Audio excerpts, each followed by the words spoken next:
If you're a scaled or intermediate level athlete who has been training for years but can't consistently hit a toaster bar, whether that's getting your first one or linking them together, then this video is for you. I'm going to walk you through the exact 5 stages that I use with my athletes to help get their first toaster bar and build volume. And yes, it does work. Over the last 5 years, I have helped coach over 600 athletes to unlock new gymnastic skills and gain Olympic lifting PBs using this exact process. So let's get stuck in, and just a heads up, this first stage might not be quite what you expect. Here we go. Toaster Bar 101, a beginner's guide. Now, I am always amazed when I start working with athletes at how many people are like, I've been trying to do toaster bar for years and I just can't get the skill. And they've been trying in classes to hit them, they've been scaling them, but they have never spent time building the positional base strength that is needed. And I find that this is a huge area that is missed with athletes. So it's what we're going to do first. And if you can't do the things that are on this screen well, then this is what we need to be focusing on before you even think about doing drills. Because if your body isn't strong enough to hold yourself in the crucial hollow and arch that is required for the toaster bar, nothing else is going to happen for you. So here are some drills that I like to start my athletes off on. These are all based around core control, and often when we think about core, we think about everything on the front, but we also need to remember that the toaster bar moves through a really strong arch position, and actually it's the arch position that you hit directly after your first toaster bar that is the thing that determines if you can get multiple reps. So being strong in the arch is equally as important as being strong down the front of your body. So to begin with, I like to do hollow rocks and hollow holds, which I'll just show you now. So strong dish position. You should be able to hold this with your arms behind your head. Think about a hip to rib connection and keeping your core nice and tight. You can also do these with a rock, which is something that I make my athletes do as well. Now, flipping over to the other side, like I just said, your arch shape and being strong down the back of your body is also hugely important. I find that things like arch rocks are normally missed, and when I coach athletes, this is the first exposure to this movement. So you'll notice, again, arms are above my head, feet are behind my body, and I'm staying in counterbalance as I'm moving. Today, you're very basic back of the body, and the reason we do both of those drills in the way that because for your toaster bar, you need to be connected from the tip of your fingers all the way down to your toes, and these two movements are really good at creating connection and length through the entire body. Now, the other thing that needs to be strong from a positional standpoint is your hip flexors. If you think of when you're doing your toaster bar, your legs have got to travel a long distance from pointing down to directly up. And although your core and lats are responsible in part, a large driver of this is through your hip flexors. So GHDs are great. Partial or full leg lifts are great. The good thing about your GHD is that it's using both your hip flexor and your core, so it's very realistic to the movement. This is a good one for just isolating the hip. Let's see if we can watch these again.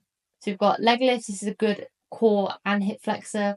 GHDs, if you need to start partial, then that's sweet. If not, going into the full rep is going to be the best one, and then hip flexor lifts. So these are all things that are going to be very important to you when you're starting this movement.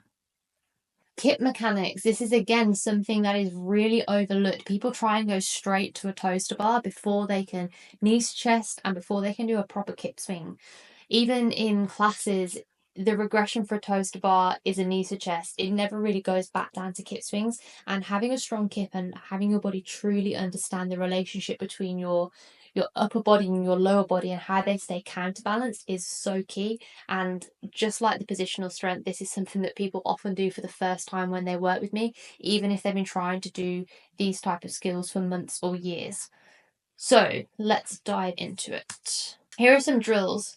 Excuse my face on all of these. Here are some drills that are going to be fundamental for you to start the kip swing. And we begin even smaller. So we begin with a beat swing, which I'll show you first.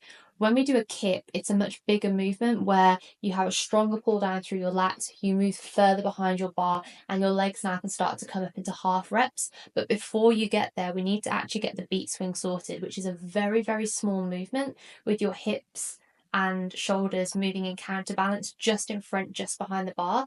The main problem I see when athletes send me a video of their beat swing is their shoulders are doing a very small movement and their legs are flailing around and doing a big kick. So when I show you this, I want you to take note of the small counterbalanced action of hips and shoulders together. So here we go. It's very tight, it's very controlled. My body is long and I'm working together in unison. Now we're going to start progressing that into a kip swing and adding in the knees to chest. So the difference between a beat swing and a kip swing is the kip is now bigger, so the pull is going to go down further and the legs can now disconnect slightly and do something different. I think it's easier to do these movements with bands first, because when you're banded, you've got part of the movement assisted for you, so you don't need to put your full strength behind it, but you can complete the full movement and build volume, which are both important things for developing capacity. So with this low banded knees to chest and high banded knees to chest, it's essentially the same movement. We're just getting assist through the legs and then assist through the upper body. So this is a low banded assist. You'll notice the band's behind the rig and it's on the back of my ankle. So this is helping my leg swing. Shoulders are having to do all the work as normal. And then conversely, this is a high band, so the band is now at my chest. Now my shoulders are getting aid and my legs are having to do the work. So it's good just to try the band at different heights so that you are aiding the shoulders and aiding the legs. So next up, what I get my athletes to do prior to this stage is hit 10 continuous knees to chest reps without a band. And if my athletes show me that they have good rhythm and good positional awareness with body moving in time through 10 knees to chest, then I move them on to building their first rep of a toaster bar. So just be aware of the prior stages to getting to this. You need to be able to hold all your positions, which we did in stage 1. Then we need to get a good kip swing and be able to do 10 knees to chest reps. And then we go into building our first toaster bar. Now, the main difference between a knees to chest and a toaster bar is how dynamic the legs are. So with a knees to chest, obviously your knees come up, but the rest of your leg is passive or hanging, whereas now that second part of the leg from the knee to the toe needs to come up and extend to the bar, and this requires a certain degree of power and timing, which we're going to work on now. And we need to now have more strength and more awareness through the upper body in the pull, which again I'm going to show you some drills that I coach next. Right, so this first drill here is called a dead hang to hollow. It's actually a little bit more tricky than it looks, but it's really, really good at developing a strong pull through the upper body. What you're going to do is set a box up directly in line with the rig. You're going to be hanging on the rig facing the box. Your feet will be and shins will be in contact. And then you have to push as hard as you can down through your upper body, contract through your core and create tension through the whole length of your body. Push your hips backwards and you'll hit a nice hollow position, and then you relax forwards. So let's take a look at that now. So pull, relax, pull, relax. That's step 1. Now the next one is a box snapback. It's now focusing on the opposite end of the pull. So you're going to move your box so it's behind you. You'll start off with your calves touching the box and you push forward into an arch position. Now from here in your arch, we now practice the snapback. So it's a little bit more dynamic. It's coming from a faster position, and this resembles a toaster bar really well because you're coming out of an arch as if you've just done a rep, and then practice snapping down from here. So box is in contact with my calves. I could have linked these together if I wanted to, but I just put a little gap in just to make it more clear, arch, then pull. So once we've got clear with those two pulling mechanisms and we're a bit stronger, now we can start building rhythm. There's 3 different levels to this drill, and I advise, even if you think they look easy, you start at level 1 and then work your way up, because getting the first level right sets level 2 up, and that getting right sets level 3 up, which is actually quite hard to achieve. So in number 1, all I'm looking to see is a strong kip swing. I want to see a strong hollow, a strong arch, a strong hollow, a strong arch, and the leg that is swinging is working in time with the shoulders. So my leg's not moving very far, but what I'm looking to see is in unison. So here, the angle, before I press play, you'll see that that angle of my arm is the same angle as my leg. And then when I press play and I pull back, you should see that, again, the angle of my arm matches my leg. So I'm looking for an even movement in level 1. So legs not moving any further than the 45 degree, neither are the arms, but I'm very even. Progressing this on to level 2. Now you'll see, again, just from the screenshot before I click play, the upper body is going to do the exact same as it just was doing, but now the leg is going to move up further. I'm not looking for my leg to touch the bar in this level. I'm just looking for it to come somewhere around parallel to the floor or a little bit higher. And again, I'm looking to keep the rhythm with my arms and my legs. So push, pull, push, pull. And I'm not trying to make a connection. I'm just letting that leg come up a little bit further and making sure I'm still in time between my arch and my hollow. Then finally, this one looks easy. However, if you haven't got level 1 and level 2 right, this is going to be really challenging. Now we're looking to hit the toe to the bar, and in order to do that, you're actually going to have to jump on the box. So there's a lot of timing that comes into this. When you get the drill done well, it's actually really, really easy. That moment where your toe comes up and hits the bar should be a moment of weightlessness, where there's no kind of effort left in the movement. And the reason that that is the case is because you're jumping on the box. So the jump from the box creates effortless weightlessness. So you should be able to get a very easy toe to bar connection. And you'll know if you're doing this drill right because it should just flow and feel very natural. If it feels like you're fighting things and you're out of time, you probably do have a timing issue. So I would regress back to level 2 before you come into this drill. So here you'll notice jump and hit, jump and hit. So my arms are doing the same as what they always were. My legs just working a bit harder, and I've got that dynamic jump into the movement. So once all these pieces of the puzzle have built up, you're now ready to try your first toaster bar. And if you've done all of those pre-bits, I think you'll be very surprised at how easy this can be. The important things here is that we maintain the timing and rhythm that we've just developed. So when you jump up to the bar, you want to be directly under the rig. As you jump up, you're going to hit that initial hollow position, push through into your strong arch, and then we do a big snap down of the upper body and a big snap up with the lower body.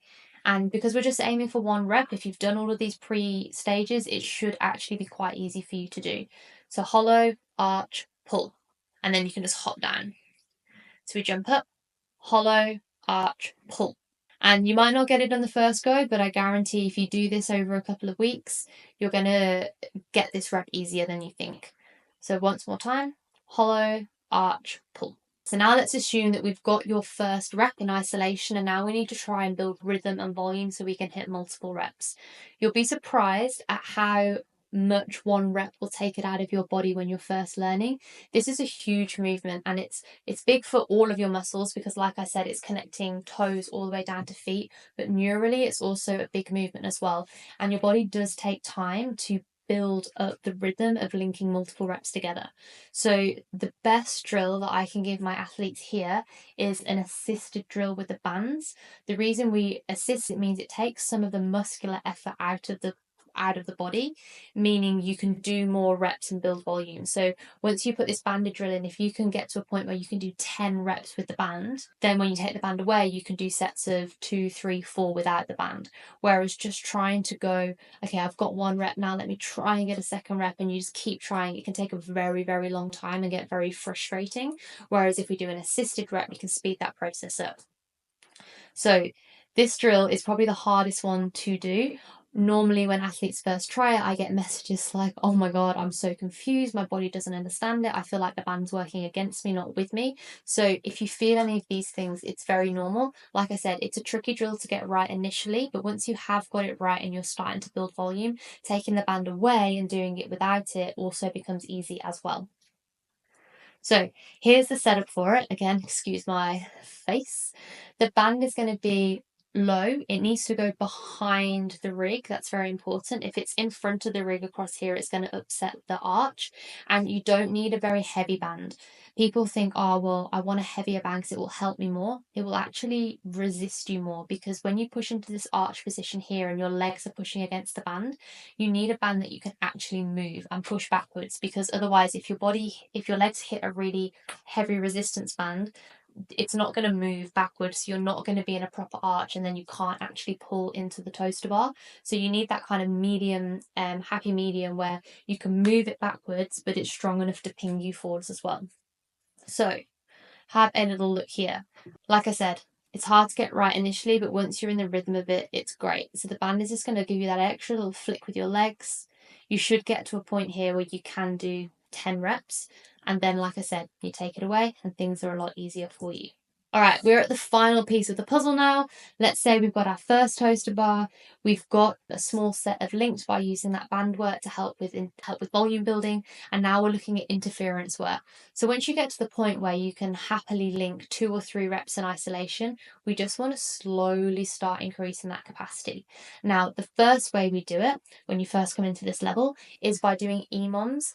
and starting off with 2 reps every minute for 5 minutes, and then doing 3 reps every minute, and then extending it from 5 minutes to 8 minutes, and 8 minutes to 10 minutes. And you want to get to a point where you can do several sets, maybe between 4 and 8, of around that 8 rep mark. And that's when you're in a really good position with your toaster bar to start doing interference work. So once we've got our base level volume where we can do comfortable sets of up to 10, then we want to start putting this movement with other similar movements, so it starts to interfere. The training is called interference training, where you're using similar muscle groups, and then that's where you start to get really good in a workout capacity. So sometimes I give my athletes an EMOM where this is after they've built a bit of volume. Maybe minute 1 is 10 toes to bar, but then minute 2 is a 10 cal ski. So very similar muscles, and then they have to switch between these, and we build volume that way. So there's lots of clever ways that you can work your toaster bar, or any skill for this matter, with other similar movements in little isolated workouts, which means when you come to a proper workout where you have to do toaster bar with various other things, maybe at a competition, you'll find that your body is prepared to do it. So this is what these athletes have been working on. You'll see here these first 2 athletes on the screen. I'm just going to play them both together, Annie and Heine.